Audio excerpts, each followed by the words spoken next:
Good morning and happy Valentine's Day. Listen, I know that for a lot of people, this day is considered to be a construct. It's a man made holiday. And some people say it's an excuse for people to jack up the prices on flowers and roses and all that.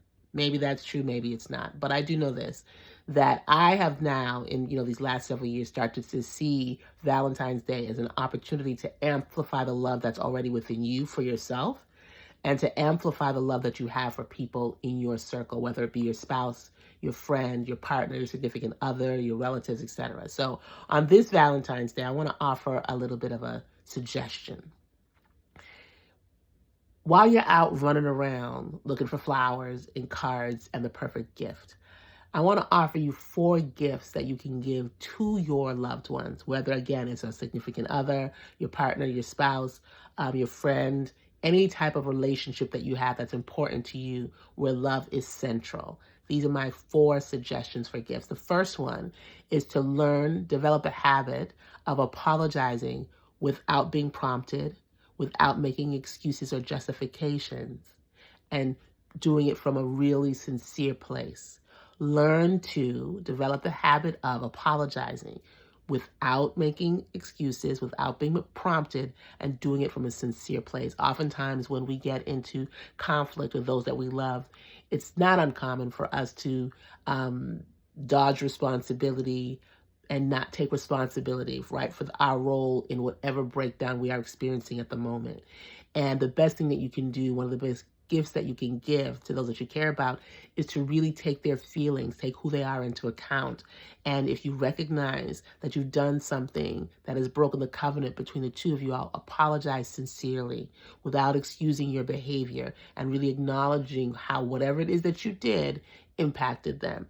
We don't always have to be right in order to move our relationships forward. We just have to have a real desire to really see our partners, see our friends, see our relatives, and take accountability for whatever we've done to bring that breakdown into being, right? So we learn to apologize without making excuses, without being prompted, and doing it from a place of real sincerity. The second thing is to take responsibility for how you show up in your relationships.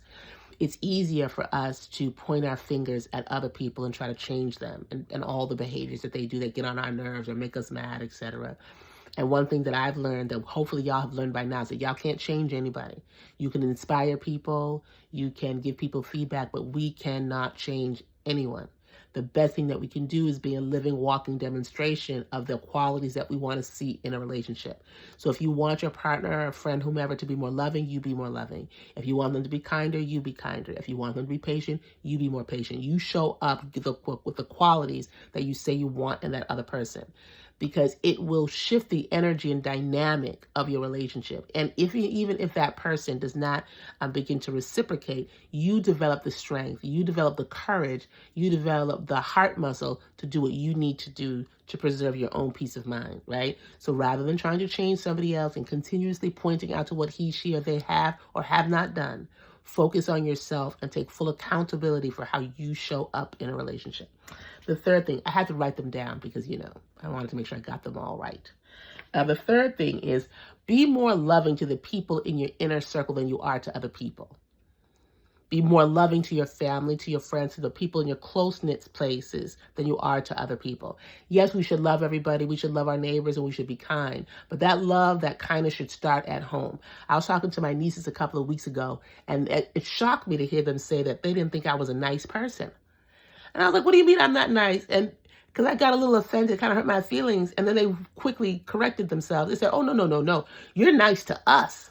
You're great with us. But sometimes with other people, you can be a little harsh. And I said, okay, I'm cool with that.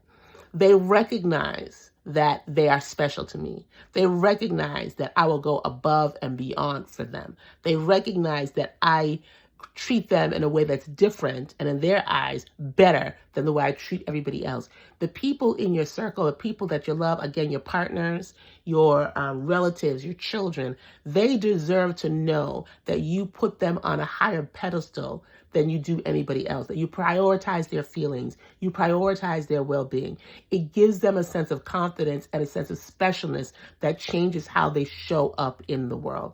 So again, love everybody, do your best to be nice to everybody. At the same time, make sure the people who are closest to you understand that they hold a special and high place in your heart and in your life.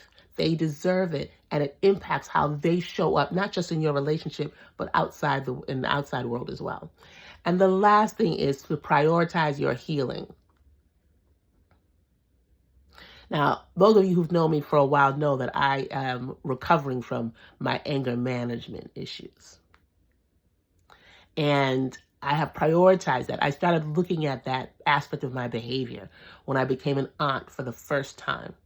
Because when my nephew was born, the first nephew, there was a kind of aunt that I wanted to be that I was not being. I wasn't showing up for him in a way that I wanted to because I still had this residual anger and some other things that needed some attention.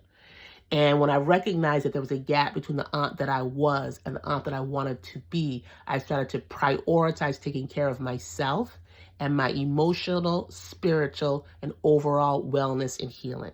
And as a result of that, I must say I'm the bomb aunt. I'm one of the best aunts you'll ever find.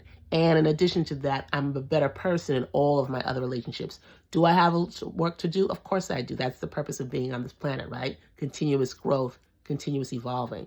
At the same time, I have and continue to prioritize my own healing so that I can show up better, stronger, more loving, more patient for the people in my circle and beyond that.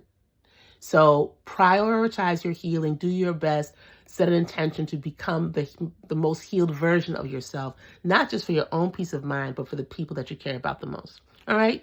So those are my suggestions for 4 gifts that you can give to your loved ones this holiday, this wonderful Valentine's Day season. So go ahead, get the cards, get the candy, get all the other stuff, but work on your own personal transformation. Do your best, set an intention to come up higher and be the best version of yourself. That is the best gift that you can give to anybody that you love. Have a great day. Bye.